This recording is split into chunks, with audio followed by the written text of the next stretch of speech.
The unforgettable scene of the greatest industrial disaster in Australian history, a sight that will long be talked about.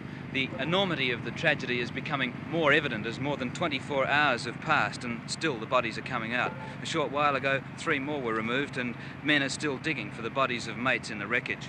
It'll be a scene not easily forgotten for many reasons. For the men who worked on the ill-fated project, it was an unhappy job from the start, plagued with industrial unrest and the constant fears of men expected to accept the reassurances of the experts that nothing could go wrong. Now it's up to the experts to find out what did go wrong and for the unions to decide whether to accept their assurances again before sending their men back to work. Members of all unions whose members were involved in the bridge construction met at 10 o'clock this morning to discuss several resolutions, among them to stop work indefinitely and to call for a full consultation with the construction company and all authorities involved in the project. The men were very jumpy as Union Delegate Norm Wallace arrived on the site to tell them of the decisions of the meeting and to direct that no further work be carried out until the unions had made their own independent investigation.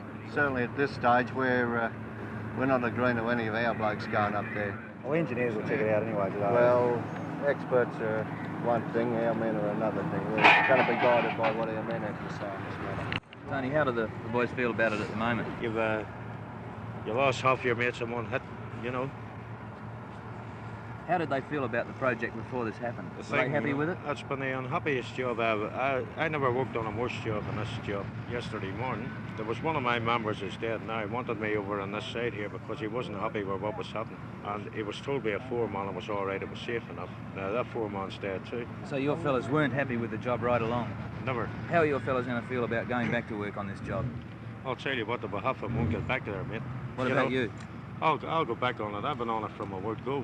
Put it this way here, if you're a rigger and you fall, you got to go back up there again or you don't work again.